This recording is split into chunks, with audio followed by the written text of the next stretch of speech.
Иногда очень хорошо, когда мы проповедуем, но иногда хорошо так, чтобы мы общались. Как у вас дела сегодня? Аминь. Все хорошо? Если не все хорошо, поэтому у нас есть Бог, который налаживает все для нас. И все было хорошо. Но, конечно, наша беседа тоже будет основана на слове. Мы будем на основании слова просто общаться с вами. И чтобы знать, что Бог хочет от нас, как христиане, чтобы мы могли укрепиться больше и больше в вере. Аллилуйя. У нас было чудесное общение утром. Мы верим, что сегодня тоже днем получится подобное чудесное общение. Откройте, пожалуйста, Евреям 10 главу, если у вас Библия с собой. Евреям 10. Сегодня я проповедую на теме, и я разговаривал с вами на теме «Не поколебитесь». Не поколебитесь. Бог не заинтересован, и его душа не радует от тех людей, которые качаются туда-сюда и которые колеблются. Евреям 10 глава, будем читать 35 стиха по 39. 35 стиха по 39 стихи. 35 стиха по 39. Евреям 10 глава. Итак, не оставляйте упования вашего, которому предстоит великое воздаяние.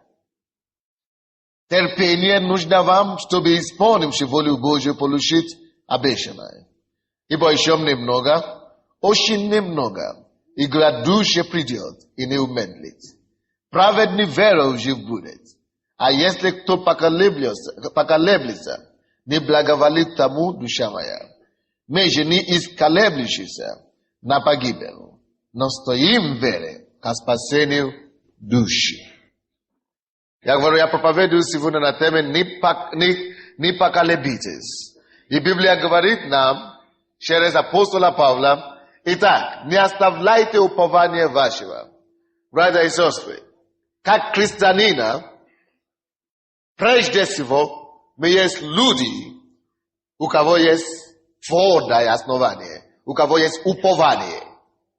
Знаете, многие живут, и они не знают, что с ними будет завтра, вдруг если они умрут. Они думают, я умру и все закончится. О нет. То есть неуверенность о завтрашнем дне. Некоторые даже не уверены, пока они живы, что будет с ними завтра. Но Библия говорит, мы есть люди упования. Если христианин оставляет его упование, вы знаете, все закончено с ним. Тогда ничего не остается, чем иметь тот же самый участь, как люди мира сегодня спасенные. Библия говорит, итак, не оставляйте упование ваше. Бог бы не говорил нам не оставлять наше упование, если бы не будут давления и атаки на нас, чтобы мы оставили упование наше. Но Бог знает, что будут атаки, будут давление на вас, на меня, чтобы оставить это упование. Если бы не так, Бог бы нас не предупредил. Аминь. Но наше упование есть Христос Иисус. Вы знаете, Библия говорит нам, первое послание Иоанна 3, 1-2, что вот такую любовь возлюбил нас Отец, что Он называет нас, и не только называет, но что Он призвал нас быть детьми Божьими. Он назвал нас и быть детьми Божьими. И второй стих говорит нам, мы еще не знаем, что будет с нами. Но одно мы знаем, что когда мы увидим Его, мы уподобимся Ему. Братья и сестры, вот это есть огромное упование. Вы знаете что? Однажды я увижу Иисуса. И когда я увижу Его, в этом мгновении, Библия говорит, я изменюсь. И я стану такой же, как Он. Я уподоблюсь Иисуса. Вот что значит христианину жить с Богом. Потому что, когда мы увидим Его, мы станем такой же, как Он. Это огромнейшее упование. В то время, когда кто-то думает, я не знаю, будет ли рай, или будет ли ад, вообще, может, ничего не будет, неуверенность, неопределенность о завтрашний день. Зато мы знаем точно, что нас ждет. Я жду тот момент, когда я увижу моего Спасителя. Ничего нету в этом мире, который мы могли бы сравнить с тем, что будет, когда мы увидим Иисуса лицом к лицу. Да, мы уже хорошо живем сейчас. Библия говорит, приходите ко мне, все нуждающиеся и труждающиеся и обремененные, и я даю вам покой. Я дам вам покой. Бог, мы уже пришли к Богу, мы уже переживаем Его чудеса, Его покой. Любому христианину лучше жить, чем любому неверующему. Я живу хорошо. У меня все хорошо, допустим. Но я каждый день стою утром, говорю, Господь, когда это все закончится? Я хочу поскорее покинуть этот мир. Я хочу поскорее видеть Иисуса. Потому что когда я увижу Его, я стану таким, как Он. Братья, это живое упование. Когда человек еще молодой, он думает, мне всего лишь 15 лет или 20 лет, я выйду замуж, или я женусь, или я куплю себе машину, виллу себе куплю, создам, стану известной личностью. Потом ты обнаруживаешь, что время приходит и уходит. Время приходит и уходит. И уже все. Что будет? Жди смерти. Но у христианина есть живое упование. Бог знает, что нет ничего в этом свете, которое вы могли бы сравнить с тем упованием, которое вы имеете во Христе Иисусе. Как бы вам ни жилось хорошо здесь на свете, живая надежда, что вы спасены, и что вы увидите однажды с Иисусом, это намного больше, чем все то, что Бог мог бы дать нам здесь на земле. Он дает нам, Он благословляет нас, это хорошо, мы радуемся. Но вам нельзя забыть о том, что это всего лишь десерт. Или десерт сравнено с тем, что у нас будет. Это всего лишь, добавка. Это всего лишь такое неважное, не основное вкус, не основное. Не первый блюд, не второй. Это всего лишь десерт. Амин. Он благословляет нас, это хорошо. Но это ничего сравнено с той жизнью вечной, которая у нас будет во Христе Иисусе. Амин. Поэтому Библия говорит нам здесь очень ясно. Итак, не оставляйте упования вашего. Я уже сказал, что если бы не были бы поводы, или если не будут атаки или давление на то, чтобы мы оставили эти упования, Бог бы нас не предупредил. И вы знаете, я еду в Африку скоро. Я уезжаю на месяц. И как раз это есть хороший повод для дьявола, чтобы атаковать вас сразу. Дьявол скажет, зачем тебе не надо ходить в церковь? Все равно через 2 недели ты пойдешь. Все равно не знаешь, кто там будет проповедовать. Может, кто его знает, кто там. Ты пока занимаешься своими делами, а через месяц, когда пастор приедет, тогда ты придешь. Дьявол тебе не скажет, что пока ты отлучаешься на 1 день, ты думаешь, что на одно собрание отлучаешься. А он готовится, чтобы тебя встретил. Он тебя навалит такими делами, такими заботами, такими проблемами, что ты не веришь, не только через месяц, но и через год. И на всю жизнь ты будешь capaz de этой проблемы. И таким образом дьявол тебя уловил. А потом мы попадем на небе, и Иисус начинает спрашивать, почему ты попал не в рай, а в ад? Я не знал. Не знал. Поэтому я предупреждаю вас. Не оставляйте ваше упование. То есть будут все атаки. Вы знаете, когда пастух уходит, когда пастуха нету, там овцы есть разные. И волки и разные, они знают, что пастуха нету. Они начинают делать разные вещи, чтобы растащить овцы. Амин. То есть дьявол будет питаться Значит, через мысли подойти к вам, что, сегодня можно расслабляться, или завтра, или, когда пастор приедет, ты опять приедет. То есть, не оставляйте упование ваше. Аминь. Тем более, когда меня не будет, вы знаете, Бог приготовил нас таких проповедников. Просто Бог чудесный. Аминь. И у нас 13 проповедников сейчас, кого Бог поднял в нашей церкви. И не всем хватает время проповедовать, вы знаете, пока меня не будет. И наоборот, очень диеты хорошие, разные. Сегодня хорошие, кто-то будет проповедовать, завтра кто-то еще другой будет проповедовать. Разные помазания, разные благословения. Аминь. Самое главное, что Иисус будет здесь все время. Аминь. Но Библия говорит, не оставляйте упование ваше. На сильное слово. Почему? Потому что, если вы не оставьте это упование, вторая часть этого стиха 35 говорит нам, которому предстоит великое воздаяние. Ваше упование, если вы устоите в вашей вере, Библия говорит, этому предстоит великое воздаяние. Это Бог, Он не просто такой Бог, который хочет нас использовать, делай то, соблюдай заповедь, ты живи свято, а потом игнорирует вас или оставляет вас. Нет. Вы не представляете себе, какое вознаграждение Бог приготовил для тех, которые любят Его. Библия говорит, что Бог приготовит для любящих Его, что уши никогда не видели, что уши вообще никогда не приходили на уши, что Бог приготовил любящим Ему. Вы не представляете, что за привилегия знать Иисуса, как мы Его знаем. Не просто быть религиозным, ходить по праздникам на служение, а знать Бога. Жизнь, читать Его Слово. Аллилуйя. И Бог говорит, что этому упованию предстоит великое чего? Вознаграждение.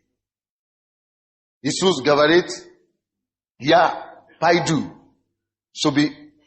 Он говорит, я ухожу из этого мира. Евангелие от Иоанна 13:1-2. Чтобы приготовить вам место. Братья и сестры, посмотрите сюда. Если Иисус необходимо оставить землю и идти специально, чтобы приготовить место для верующих. Скажите мне, как вы думаете? Какое это должно быть место? А? Я уже вам сказал, что сегодня мы общаемся, мы разговариваем. Представляете себе, если Иисус уже 2000 лет сейчас ушел, и Он говорит, я должен покинуть этот мир, только для одной цели, чтобы подготовить место для избранных, для искупленных, для тех, кто будет омыты моей кровью. Я оставлю этот мир, чтобы они были спасены, но чтобы когда они умрут, чтобы они могли иметь место там. Вот ради этого Он ушел, Он оставил землю. Кто из вас знает, что тогда нельзя пропустить это место? Если ради этого Он оставил землю, то нельзя пропустить это место. Вот почему Библия говорит, что не оставляйте упование ваше, ибо этому предстоит великое вознаграждение. Ты просто не представляешь, уму непостижимо. Мы просто говорим, допустим, что дорога там, допустим, у нас здесь плита, такая дорожная плита, так? Такой черный. Но там асфальт. Здесь у нас на дороге ставят асфальт. Но на небе, вы знаете, что там будет? Асфальт будет зону сделано. А это еще не шиво сравнение то, что будет. Это еще не вознаграждение, на котором не живет. Это всего лишь дорога, на которой ты будешь ходить. Hello, is this? То есть, поэтому Библия говорит, что пускай мир собирает, пускай люди собирают у тебя все. Но твое упование не дай ни аду, ни миру, ни друзьям, ни другу, ни кому. Потому что этому упованию Когда вы держите упование, Библия говорит, что этому упованию придет великое вознаграждение. Даже если ты попадешь на небо, и ты не получишь награду как служителя, но ты просто попадешь туда как честный и искренний христианин, который отмет кровью Иисуса, тот награждение, которое ты уже получишь, даже при этом. Вау! Братья и сестры, почему я это говорю все? Потому что очень часто бывает такое, что когда мы под давлениями, под атаками дьявольскими и под всякими обстоятельствами, которые не очень благоприятны, мы можем качаться очень быстро, мы можем колебиться. Но Библия говорит, что не поколебитесь в вере, в уповании вашем. Аминь. Есть одно слово, которое всегда меня благословило, когда я не была еще где-то 6 или 7 лет. Это слово Иисуса, который говорит, что стоит человеку приобрести весь мир и душу свою погибнуть, потерять. Что это дает человеку, если он приобретет весь мир, приобретет? Мерседес, квартиру, дома, города, власть, все известность, а свою душу потеряет. Что толку? И знаете, я очень хорошо знаю, что это такое. Когда мне было 6 лет, маленький, у нас в семье, мама, папа, мы не работали. Потому что первые старшие братья у нас в семье, они очень хорошо закончили образование. Наш первенец, он один из первых молодых человек, который до 30 лет у него был докторский, доктор наук. И он очень продвигался вперед, не только он. И у него был, он почти министр, как заместитель министра был. И мы жили очень хорошо. Однажды, вы знаете, 3 месяца, в течение 3 месяцев, тот умер, другой, эта женщина была миллионер, наша семья, она умерла, в течение 6 месяцев 3 погибли сразу. Вы знаете, мы были очень высоко в обществе. В школе меня возили машины специальные, официальные. Но мы стали настолько бедно жить после этого всего, катастрофа, что, как будто мы сами бедные в городе стали. Вы знаете, я очень хорошо понимаю смысл этого слова, что тогда эта слова просто продолжала приходить в мою голову. Что человеку, если ты приобретешь весь мир, а потом в один день ты потеряешь все. Не просто потеряешь все, но и твою душу потеряешь. Тогда что пользу? Что пользу, что ты жил хорошо вчера, а сегодня ты уже валяешься на улице? Наоборот, лучше жил хорошо сегодня, лучше плохо жил вчера, а сегодня уже жил хорошо. А что пользу, что ты хорошо жил вчера, и сегодня ты будешь валяться на улице? Вот, а я понял это очень серьезно благодаря моему брату. Он жил как король, как князь в школе, когда он был в школе. Его все уважали, даже все преподаватели, потому что он имел положение. Но когда это все случилось, он даже не мог платить за школу, потому что там было платное у нас. Он не мог платить. Его начали гонять туда, давать деньги, его хотят исключить из школы. Что пользу человеку приобрести весь мир и свою душу потерять? Мы не знали Бога в это время. Но один человек, его ученик, его друг, он был тоже умный парень, но другой человек соревновался с ним постоянно. И когда у него получилось такое положение, с материальным тяжелым положением, тот же мальчик в школе говорил ему эти слова. Он даже не верующий, но все мы дома читаем Библию. Мы изучаем Библию как предмет в школе. И все знают эти фразы. И он говорит моему брату эти слова. Какую пользу людям, человеку, приобретать весь мир и потерять свою душу? Он говорит моему брату это. А насколько было моему брату плохо, что он приходил со школы каждый день и плакал. И однажды мама спросила его, почему ты постоянно плачешь? А он потом говорил, я был там как раз, и говорит, что парень один ему в школе вот такой сказал, что раньше ты ездил на машине, ты был таким главным человеком, И сейчас у тебя нету ничего. Тебя исключают из школы. И что пользу человеку приобретать весь мир и потерять свою душу? Тогда мне было 6 лет или 7 лет.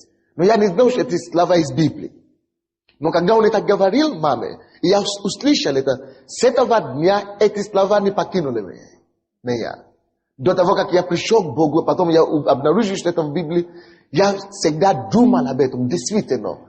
Что пользу? Работать, учиться, все, получить докторскую, иметь машины, а потом все одно, и все это закончится. Ну что пользу? Я всегда боялся этого, я всегда думал об этом. Действительно, как мы жили, как все нас уважали. Сейчас у нас ничего нет, все начинают плевать на нас. Я очень хорошо понимаю, что это значит. Но тут то, что Иисус говорит, это сильнее даже это. Понимаете? Иисус имеет в виду, что пользу жить для себя здесь на земле. Иметь все здесь на земле и пренебрегать Богом. И когда ты попадешь туда, потеряешь свою душу в ад. А в аду, братья, там уже не вопрос о 10 лет, или 100 лет, или 200 лет. Там уже вечно.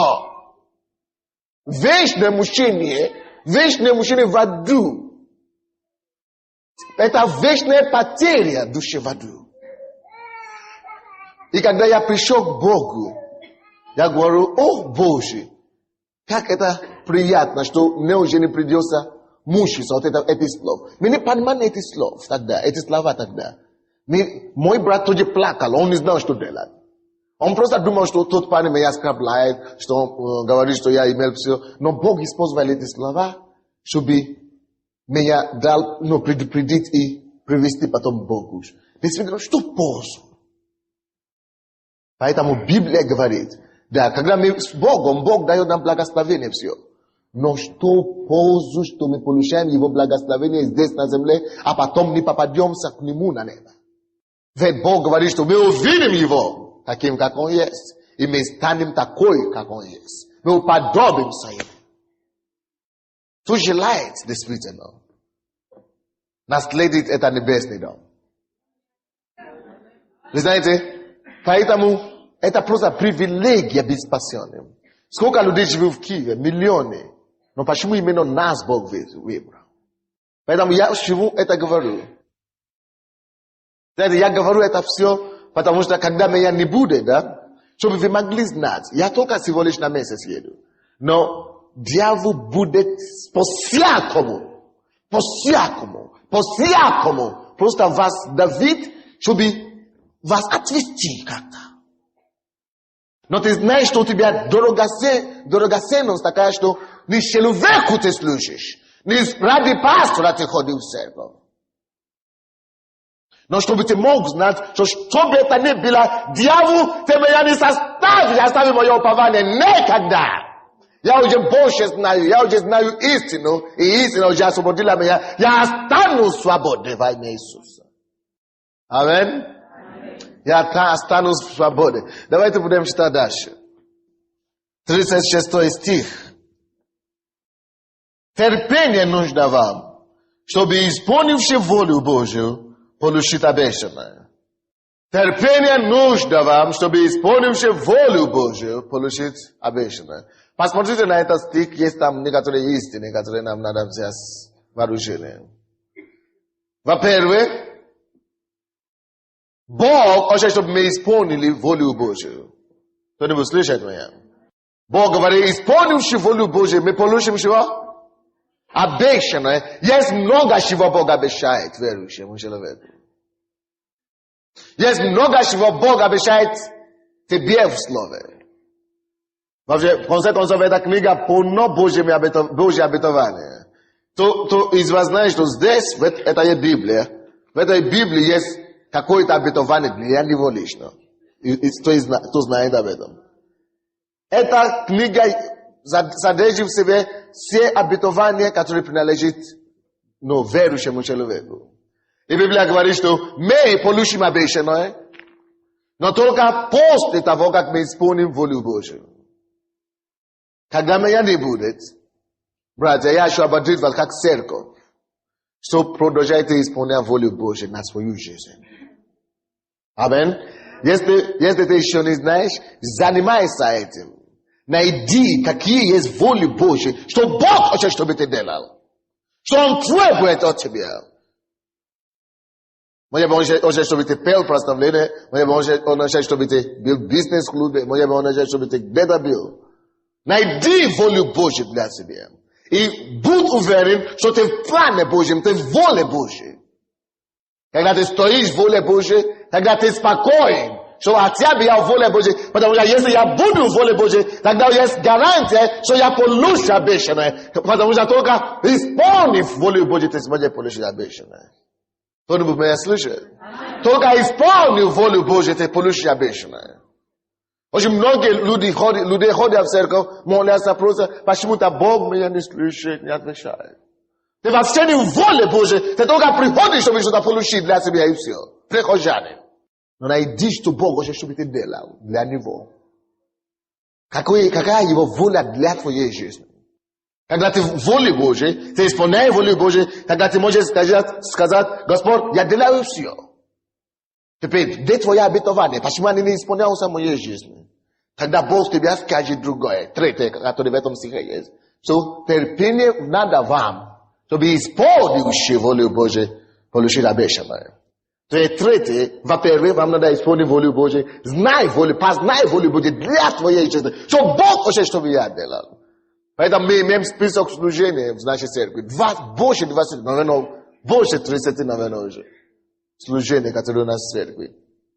Да. Чтобы каждый мог тебя найти.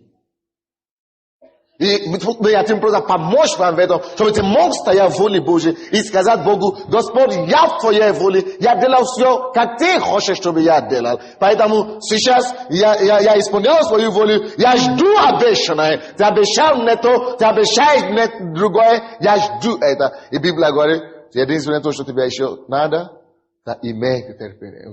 Терпение вам надо, чтобы исполнившие волю Божью получить обещанное. Терпение. Братья, много чего нам надо, много чего мы уже получили во Христе Иисусе, но Библия говорит, терпение необходимое свойство. Знаете, через терпение, иногда ты молишься, ты ждешь. Видите, брат только что свидетельствовал, что он некоторые вещи просил у Бога, а Бог ему не дал. Потому что он даже это сам не осознал. Не осознал, что те вещи, которые он просит у Бога, что те вещи, которые он просит у Бога, что он просит на свое вожделение. А Бог знал, что это пойдет ему на вред. И Бог ему не дает это. Если бы он не знал, что ему надо иметь терпение, он бы забежал, он говорил, но почему-то Бог не отвечает на мою молитву, все, ну, плеваю на это все. И из-за этого, из-за недостатка терпения, он бы оставил его упование, которому принадлежит великое воздаяние. Он бы просто пошел в ад таким образом. Дьявол бы просто его увел. Поэтому через терпение, очень часто, вы знаете, Бог просто работает над нами, надо мной, над тобой. Ты знаешь, потому что он содержит, вроде бы он содерживается. Вроде бы он не дает.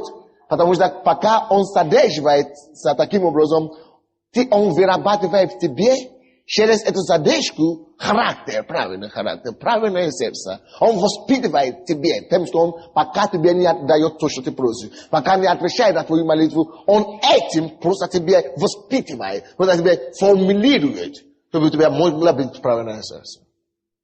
Кто-нибудь слышит меня? Поэтому терпение это тебе на пользу. Скажите, терпение это мне на пользу. Через терпение Бог просто вас воспитывает, поднимает и формулирует.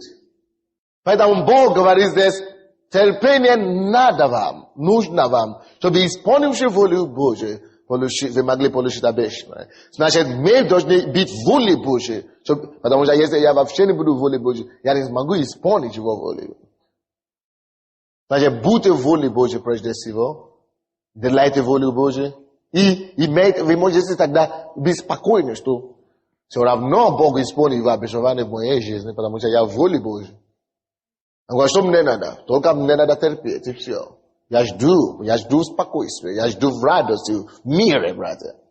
E eta ni vremia blia kashane tu da Sudan. Kalebani, you know.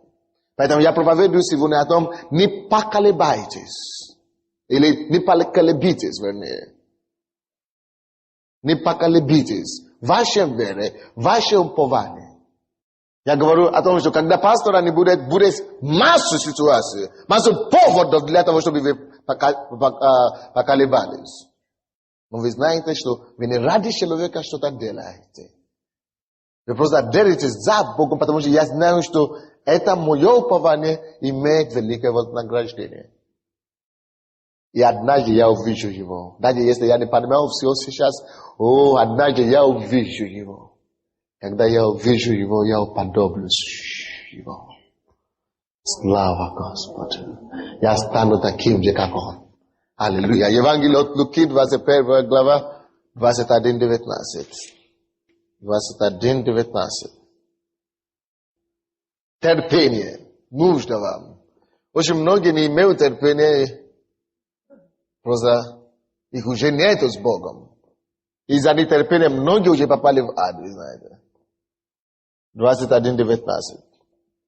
Библия говорит, что терпением вашим спасайте души ваши. Кто-нибудь слушает? Чем мы спасаем наши души? Представляете? Вроде бы такое безобидное слово, терпение. Ну что? Терпением вашим спасайте души ваши. Многие люди начали приходить к Богу на служение, ходили год-два, что-то не работает, или что-то не получается. Не имеет терпения. Спасайте души ваши, терпением вашим. И если ты это дело для Бога, ты обманывал Бога, ты знаешь, все. И дьявол скажет, я тебя долго ждал, дорогой. Значит, ты кончишь все равно у меня. Молодец, ты правильно делаешь, ты обманывался на Бога. А тут ты будешь гореть и не сгоришь. Ты ничего не теряешь, что ты с Богом. А когда ты с дьяволом, он украдет все то, что у тебя есть, украдет мир из твоего сердца. Ты будешь делать все, у тебя не будет покоя. Он украдет твою радость, он украдет счастье из твоей семьи, он украдет все, что, и потом тебя будет так офутболировать, издеваться над тобой таким образом, что... А потом начнет тебя убивать просто. Здоровье уберет. Начнет убивать. Семью, личную жизнь, и все. Дорогие мои, не выгодно служить Господу, дьяволу. Ты служишь дьяволу, он обворовает тебя полностью, а потом даст тебе зарплату раком или спидом вообще. Какие зарплаты у него есть? Лучшего нету. Ничего у него. Да. Один парень мне сказал, что я ездил в Германию, пригонял сюда машины. Молодой парень, 26 или 26. Он был в этой мафии или какие-то организации. Пригонял машины сюда, BMW, Mercedes. Он говорит, я неделю считаю по сотнями тысячами долларов. Они, все делали и законно, и незаконно. И имел деньги, девушка, шейк, у него много как море. Офис, машины. Каждый месяц разбивает машину и получает другую, какая разница. Потом он говорит, что я стал наркоманом из-за того, что я не знал, куда девать деньги. Потом некуда девать просто. Вы знаете, когда он получил спасение, где его нашли в подвал, он имел шикар, его квартира как музей. Но он жил, когда он пришел к Богу, уже в заборе, в подвале жил. На улице, там даже кровати нету там. На поле спал. Такие одежды, как бомжи, или как бомжи.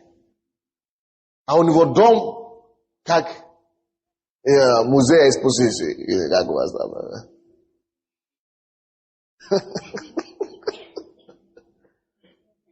Он сказал, я так верно служить дьяволу, Служил ему так, он мне давал, а потом потихонечку все собрал, а потом мне еще наградил шприцем. Он так всегда действует. Некоторые люди, пока он дает, чтобы только уловить их. Они пока не знают, не осознают. Но как только что он уловит их, закрылся. Никуда уже не денется. Невыгодно служить дьяволу. Он знает, как давать зарплаты своим. Невыгодно, братья. Поэтому Библия говорит, терпением спасайте свои души. Многие люди пришли к Богу, все хорошо, Бог дает, а потом что-то не получается там. Молодец. Дьявол тебя ждет готовыми руками. Просторными руками. Аминь. Аллилуйя. Но мы знаем лучше. Аминь. И Бог нас уже спас того мира. Аллилуйя. Чего я это говорю? Не поколебитесь. Упование, которое у нас есть. Ибо ему, этому упованию, предстоит великое вознаграждение. Знаешь, что все угодно может с собой происходить, и все угодно пускай происходит, но только не соберите у меня Иисуса. Это все. Пускай все, соберите одежду, соберите все, но только не Иисус. Зато Иисус, пускай Он будет. Потому что если у тебя есть Иисус, у тебя есть источник всего. Все то, что они собрали, Он вернет. Он вернет. Он вернет. Потому что от Него все произошло, от Него все становится, и без Него ничего не было из того, что существует. И если Он есть источник всего, когда соберет все, Он может еще все произвести. Производить для тебя. Аминь. Откройте Колоссянам. Колоссянам 3 глава. Колоссянам 3, 23 по 25 стихи. Колоссянам 3, 23 по 25 стихи. И все, что делаете, делайте от души, как для Господа, а не для людей. Зная, что в воздаянии от Господа получите наследие, ибо вы служите Господу Христу. А то неправо поступить, тот получит по неправде своей. У него, у Бога, нет лицеприятия.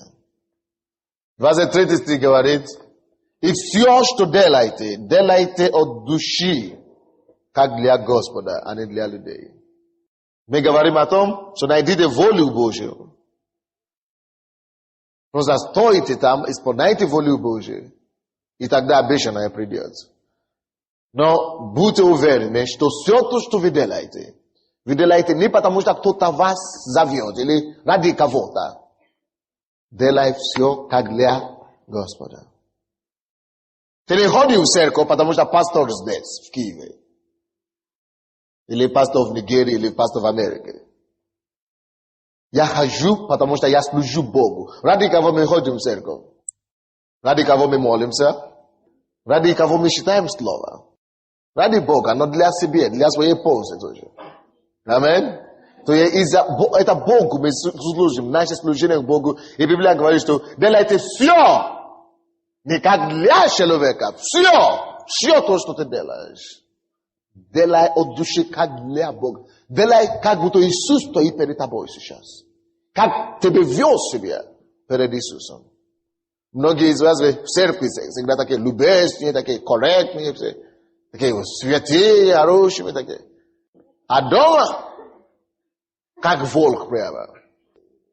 Дома уже и мужу нету места, понимаете, и жене нету, и детей не могут жить дома из-за вас. А вы себя называете верующими. Алло? Все ушли из зала еще.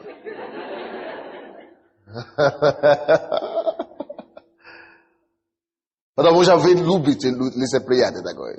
Хорошо в церкви, я такой духовный, молюсь, уже год хожу в вашу церковь. А дома, лучше не приближаться к ней. Потому что человек еще поступает, как будто он ради людей что-то делает. Но если вы знаете, что я ради Бога это делаю, я делаю это для Бога. Библия говорит, делайте все, как для Бога. Значит, и Бог у меня на квартире, на улице, и здесь в церкви, он тот же самый Бог.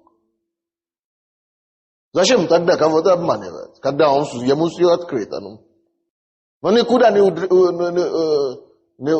удерешь или когда.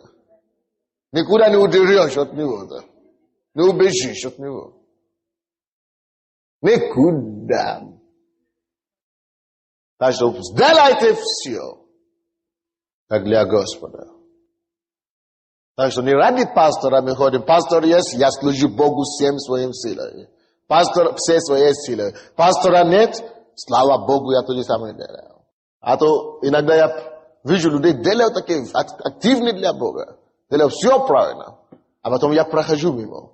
Я ничего не говорю. А потом они обижаются. Пастор, даже спасибо, не сказал. Тем более помолиться. А я специально как раз проходил, чтобы просто ничего не говорить. Чтобы знать, как он подумает, как он почувствует. От человека ли он ищет благоволение? Или от Бога? Амин? Потому что Библия говорит, что когда ты что-то делаешь, и никто это не видит, и не замечает. Наоборот, он говорит, ты лучше делай вещи так, чтобы никто не видит. Чтобы только было известно тебе и Богу. Потому что когда люди начинают видеть, говорят, о, ты такой хороший, вот ты уже получишь свою награду. Все. Вот это ты уже хороший, спасибо, это комплимент, это уже получается награда. А тут Бог говорит, если никто не видит, только я. Вау. А тест твой, который видит тебя в тайне, он воздаст тебе именно отсюда. Поэтому написано тут, что зная, что воздаяние от Господа. Поэтому, когда ты делаешь все как для Господа, ты от кого получаешь воздаяние?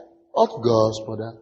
А когда ты делаешь все ради человека, значит, от человека получишь. Сегодня утром я пришел в офис, сюда, в церковь, и один из братьев группы охраны подошел ко мне и дал мне конверт такой. И я смотрел, я говорю, что там?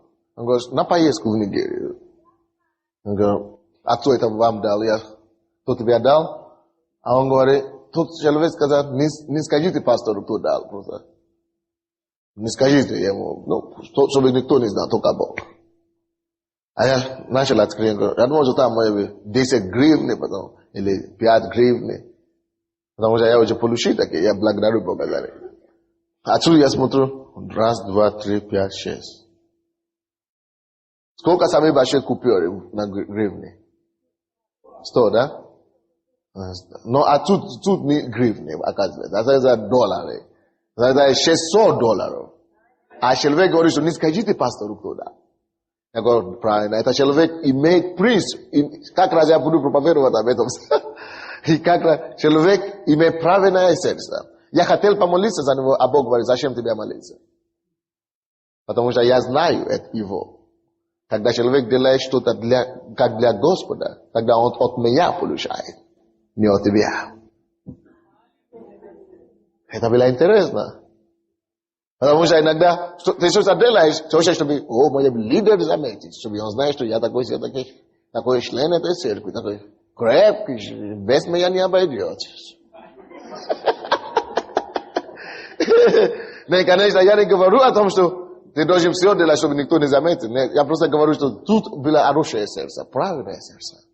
Амин. То есть не в том сердце, чтобы пастор меня видел и гладил мою голову, говорю, ты хороший. А чтобы Бог знал, что я как для Господа делаю. Амин. Некоторые люди даже молятся, хотя чтобы люди заметили, что я такой красноречивый, понимаешь. Много слов такой знаю, молитвенные, духовные слова. И даже тунация такая духовная. А Бог говорит, чтобы если такой ты молишься таким образом, ты уже получишь твою награду. Вот восхищение, которое люди говорят, она такая духовная. Это уже свою награду. А сама молитва не доходит ни то, что не до Бога. Даже до двери не доходит. Вот. А когда вы делаете что-то как для Господа, так что исполняйте свою волю, когда я есть или когда меня нет. Потому что есть кто всегда есть. И замешает и видит все это. Потому что когда вы начинаете исполнять волю Божью таким образом, тогда вы получите чего? Обещание. Кто-нибудь слушает меня? Тогда вы получите обещание. Имея терпение при этом. Знаете, Бог, Он не Бог такой, который говорит, делай все, будь верный, живи свято, а потом говорит, до свидания, пустыми руками уходи. Не, Бог есть Бог вознаграждения. Кто-нибудь слышит меня? Это Бог есть Бог вознаграждения. Это может быть долго, но пойми, это чтобы воспитывать свой характер. Но потом, то, что должно прийти, придет. Его вознаграждение. Так что Бог, Он не эксплуататор, Он не буржуазия. Ну, это, конечно, буржуазия тоже не эксплуататор, это коммунисты их называли так. Но, по крайней мере, Он не буржуазия. Он есть Бог. И не капиталист, Он. Тем более коммунист.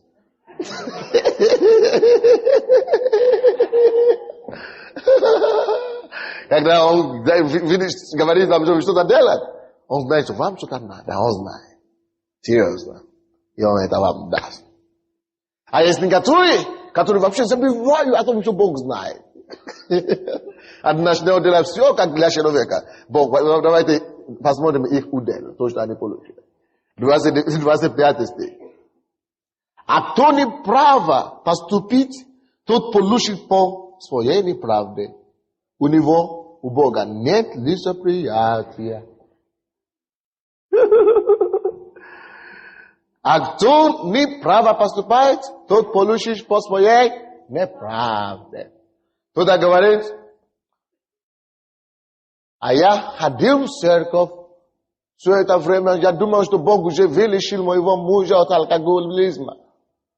Он 3 месяца, понимаете, не пил. А вот в прошлом месяце сорвался. А почему вы-то не ходите в церковь? Но он же начал пить опять. А вы почему не ходите в церковь? Ну поэтому, я же ходил, потому что он не пил. А он пьет, уже все. Бог знает ваше сердце. Что вы ходите в церковь только ради того, чтобы Бог что-то делал для вас. А если Бог это не делает, прощай, Бог. Бог говорит, что такие люди, они поступают по неправде. А если ты поступаешь по неправде, ты получишь по неправде. Поэтому он и сорвался. Потому что Бог знает, что если он сорвется, то ты свое сердце все равно неправильно. Ты не ради него ходишь. Я говорю, я уже 3 месяца хожу в церковь. А Бог меня не исцеляет. Поэтому я не знаю, зачем мне приходить в церковь. Огороды есть. Поэтому Бог тебя и не исцелил. Потому что Он уже знает твое сердце. Потому что Божий принцип, Божье слово там написано. Кто поступает по неправде, получишь по неправде. Что passé? Репажнем. Алло?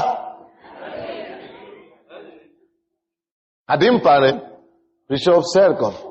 Такой, он был бизнесменом раньше, такой крутой. А потом он взял где-то несколько $1000 в банке в кредит.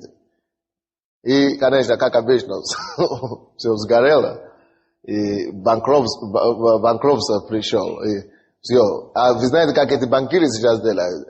Они даже судом не имеют дела сейчас, только мафиозниками. И они позвали мафию на него. Его так терроризировали, что он даже не хотел жить. Он уже, наверное, несколько раз пытался покончить жизнь с собой. Потому что звонят, приходят к нему домой, его издеваются над ним перед детьми, перед женой, в подвал его затащили, выбили пушку, выбили печень, выбили ребра. Просто вы знаете, как эти ребята делают, они просто безбожные такие. И такие вещи вытворяют, что, короче, он говорил, не, все это сам. И они звонили, надоедали ему каждый день. Но в этом все. Однажды он пришел к Богу, покаялся. Каждый раз он мне говорил, Бог, вы знаете, как рукой снял. Бог просто убрал эти все мафиозников. Потому что у нас это много таких случаев, конечно. И как только что люди приходят к Богу, мафия пропадает. У кого это было здесь, Сара? Раз, два, три. И люди приходят, дьявол дает им по голове, они тогда находят Бога. И когда Бог видит, конечно, что они, что поделать, Бог должен быть верен. А те они не верны. А те они не верны, но Бог исполняет его слова. Он убирает все эти моментально, эти мафиозы, либо перестреляют друг друга, либо они вообще пропадают. Короче, вы его слушаете, вообще как будто его телефона уже не знал, как будто его адрес уже не знал. Просто перестали. Звонить, перестали угрожать, перестали. Потому что Бог пришел в дом. И когда Иисус входит в дом, покой приходит. Он говорит, я принес жизнь, говорит. Аминь. И этот человек начал радоваться, он даже мне пару раз говорил, вы знаете, пастор, Бог меня больше всех любит. Потому что то, что Бог делает для меня, просто уму непостижимо. А у него ребенок, у него как раз нету своего, у них с женой там, нету своего ребенка. У них дети там, по-моему, она уже за 40, и они очень хотели родить ребенка. И они не могли никак. Она уже прошла много операций, вырезали все. Там уже практически уже ничего невозможно.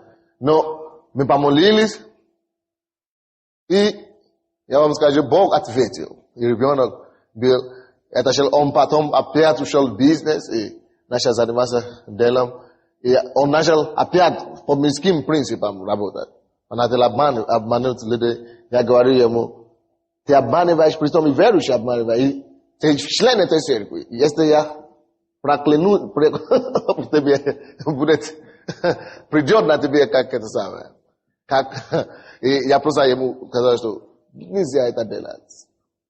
И он говорит, хорошо, я не буду, я не каюсь. И пока ребенок не родился. Как только что ребенок родился, он пропал вообще из церкви. Поступил по неправде. Получишь, как что Библия говорит, получишь по неправде, потому что в лице Бог не бывает лицеприятен. Сейчас такие дела у них творятся в семье, что и мафия тоже вернулась, конечно. Уже Богу опять в церковь прийти уже неудобно. Видите, как? Делайте все, как для Господа. А Бога не можешь обмануть. Вчера, буквально вчера, парень один, он в нашем доме живет, он подошел ко мне, он здесь даже, я не знаю. Он не ко мне подошел, звонил, кто? Я босс, к моей жене. Что у тебя? Я видел, чего ты не ходил в церковь? А я нашел работу. А как у тебя дела? Хорошо? Как хорошо. Перестал ходить в церковь, потому что он нашел работу. Видите, иногда Бог не отвечает некоторым людям ради их же пользы. Аминь. Он нашел работу и уже некогда в церковь. Я говорю, все хорошо с тобой, что с тобой? А он мучит. Я уже думаю, что-то уже не то. Я говорю, что с тобой? У них была такая хорошая семья. Муж, жена, дети. А он говорит, хотим разводиться. Верующие. Только перестали ходить в церковь, по-моему, 2 месяца. И уже все, до развода доходит. Слава Богу, что мы в одном доме живут. Зашли, они уже не хотели ко мне подойти. К жене хотят. Я говорю, хорошо, подойдите. Вот она, я позову жену, разберитесь. Но слава Богу, они разбирали, уже, по-моему, уже не разводятся. Но видите, что человек делает, то он пождет. Аминь. То есть, Бог говорит, не оставляйте упование ваше. Почему Бог это говорит? Потому что Он знает, что будут всякие атаки на тебе, чтобы оставить свое упование. Но потому что дьявол ждет, чтобы ты оставил, хоть на минутку. Потом он начинает тебя такие теории выкручивать, что ты думаешь, все уже. То есть дьявол просто, он еще не изменился, как Бог сказал. Он приходит, чтобы украсть, убить и погубить. Аминь. Но ты знаешь лучше. Найди волю Божию, стой там крепко и служи Ему. Мне ради людей, что это делаем, но я просто знаю, что Богу служу, не оставляю свое упование, и я знаю, что вознаграждение ждет меня. Если вы служите Богу, Бог воздаст вам обязательно. 1 Коринфянам 15. Найдите волю Божью для вас, исполняйте эту волю, и вы получите обещание. Не колебайтесь, даже когда это медлит, потому что терпением вы спасаете ваши души. 1 Коринфянам 15:58. Итак, братья мои возлюбленные, будьте тверды, непоколебимы, всегда преуспевайте в деле Господнем, зная, что труд ваш не тщетен перед Господом. Библия говорит, преуспевайте в делах Господне. Что это значит? Если это дела Божьи, если это дела Господне, спеши это делать. Имей ревность на дела Господне. Что касается Бога, спеши это делать. Имей огромное желание. Преуспевай в этом. Преуспевай в этом. Дела Господне. Многие люди, они не хотят преуспевать в дела Господне. Если это касается Бога, ну, тогда у них вечные поводы, отговоры получаются. Тогда у меня нету работы, у меня сегодня, у меня то, никогда, молодец никогда. Поступай по неправде, получишь по неправде. Бог же, у него нету выбора. Чем дать тебе, как ты сеешь.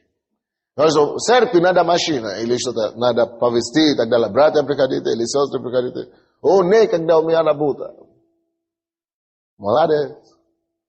И когда тебе тоже что-то понадобится у Бога, ты спроси у него, Господи, нету же никогда. Тебе не до меня, не до тебя. Один. No. 50-50. 50-50. Потому что ты преуспеваешь в твоих личных вещах, в твоих личных делах. А Бог говорит, преуспевайте в делах Господне. Если что-то касается Бога, спешите это делать. Если что-то касается церкви, сбросите все. Спешите на это, то, что Бог говорит. Преуспевай на дела Господне. Потому что труд ваш перед Богом не тщетен. Может быть, перед пастором, может быть, пастор даже не замешает. Может быть, даже и комплимент даже не сказал. Слава Богу. Но перед Богом не тщетен. Зато Бог замешает. А кто ты хочешь, чтобы заметил? Пастор или Бог? Бог. Потому что только перед Ним труд ваш не тщетен. Тогда Он даст вам великое воздаяние, как Он здесь говорит. Так что, братья мои возлюбленные, будьте тверды, непоколебимы.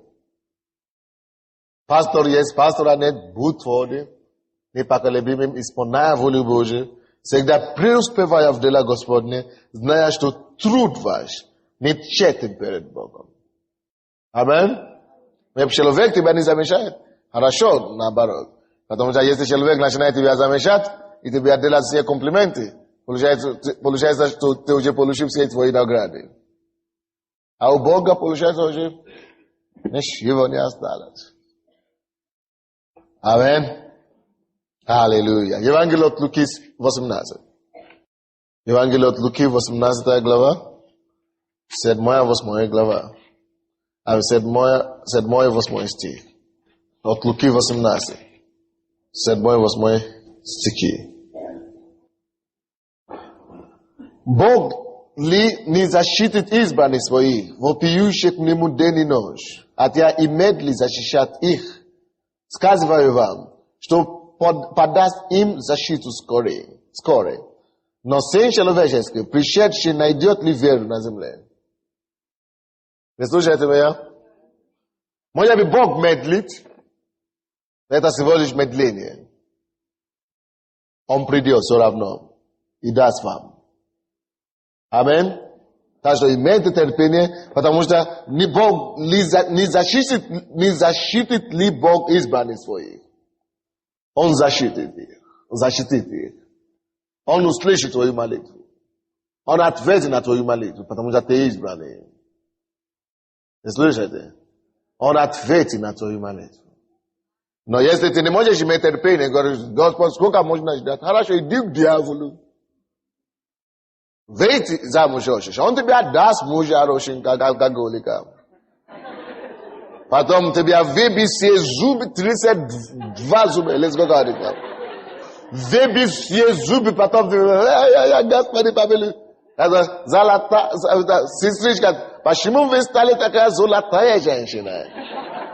Это муж моя наградил золотой. Молодец.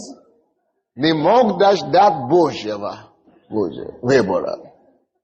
Не, пастор, он не был алкоголиком, когда я вещь Лазарев. Конечно, он не был. Кто выйдет из алкоголика-то? Никто.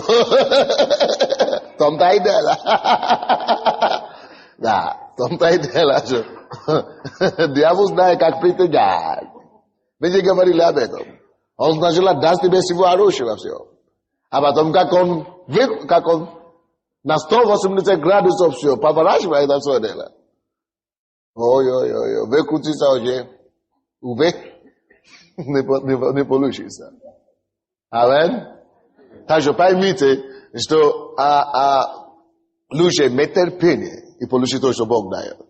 Амин. И вы знаете, даже в терпении это выражается ваша вера. Потому что здесь Иисус говорит, сказываю вам, что подаст им защиту скорее. Бог даст вам защиту, братья. Но Сын человеческий, Иисус, пришедший, найдет ли веру на земле? Иисус спрашивает, сможете ли вы терпеть это? Сможете ли вы ждать меня, иметь веру, когда я приду? Найду ли я веру? Будешь ли ты верить до конца?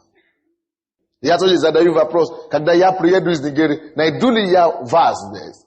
Или ты будешь один из тех людей, которые уже унесенным ветром?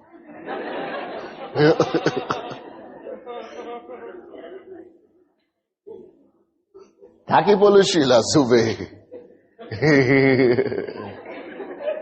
А я предупредил как раз. Держите упование ваше, потому что этому предстоит великое вознаграждение. Алло? Найдет ли сын человеческий веру на земле? Муж сорвался. Ну что, сорвался, пускай он даже 1000 раз сорвется, я все равно держу свое упование. Амин? Аллилуйя. Аллилуйя. Хорошая беседа у нас получается, правда? Хорошо, давайте вернемся к евреям. Мы отсюда начали. Это он виноват. Евреям 10, 38 теперь. Евреям 10, 38 стих. Праведный верою жив будет. А если кто поколеблется, не благоволи к тому, душа моя. Праведный верою жив будет. И Бог говорит, моя душа, его душа, не радуется, не благоволит тому, кто поколеблется. Бог не заинтересован, когда кто-то отпадает от веры. Наоборот, Богу грустно, потому что Бог знает, что предстоит. Бог знает, что будет в конце концов. Он знает результат всякого отпадения от Бога. Это хуже только будет. И говорит, что душа моя не благоволит к этому. Бог скорбит по каждому человеку, кто отпадает от веры. Амин. И он говорит, что праведный верою живет. Просто несмотря на все то, что препятствует, держите ваше упование до конца. Но зато мне нравится то, что написано в 39 стихе. Мы же не исколеблющиеся на погибель, но стоим в вере до спасения души. Мы же, мы другие, аминь, братья и сестры, мы не из тех, которые колеблются на погибель, потому что всякое отпадение от Бога ведет только погибель. Но мы не из тех. Мы из тех, которые стоим do comme ça. Mais c'était quand on est vedege, quand on est wykruć zostaje slubi složnej sytuacji. I drży tu powanie do końca i polušają na gradzie. Halleluja. Давайте скажем это все вместе, это стих. Мы же не исколеблющиеся на погибель, но мы стоим в вере к спасению нашей души. Господь, я благодарю Тебя, что Ты не держишь, что Ты меня держишь. Я не колеблюсь, и я не иду на погибель, но я буду стоять, в вере стоять, к спасению моей души. Благодарю Тебя, Господь, за вознаграждение, которое ждет меня. Во имя Иисуса Христа. Amen.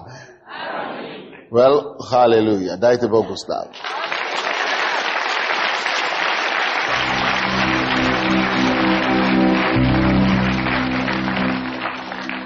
Не поколебитесь. Я приеду, я знаю, что я вас все найду, конечно. Вы будете все были сильными такие. Исполняйте волю Божью. Аминь. За меня молились утром, я тоже помолился за них. Я же помолился за вас сейчас. Вы просто поднимите свои руки и закройте свои глаза. Я помолюсь за вас, чтобы Бог охранял и сохранил вас, пока меня не будет. Аллилуйя. Я хочу предать вас Богу. Аллилуйя. Господь, во имя Иисуса, я благодарю Тебя за Твоих детей, которые Ты нашел, и над которыми Ты поставил меня, как их пастырь, чтобы охранить их душу. Господь, Ты дал их в эту церковь, и я сейчас отдаю их Тебе, Господь, чтобы Твоя защита была над ними, чтобы Твоя охрана была над каждым человеком, чтобы никто из них не поддался обману дьяволу во имя Иисуса Христа. Я молюсь, чтобы Ты держали крепко до конца, не только до приезда, но чтобы мы вместе с ними могли наследовать Царство Небесное. Чтобы никто из этих, мой Бог, чтобы никто из этих, не имел ужас возле огненного, но чтобы все царствовали с Тобой в жизни вечной. Дух Божий, приди сильно и могущественно над ними, чтобы они могли пройти через любые испытания и выйти с вода, стоя на коленях, а в ногах, прославляющий Тебя. Я верю в Тебя, что Ты делаешь это. И больше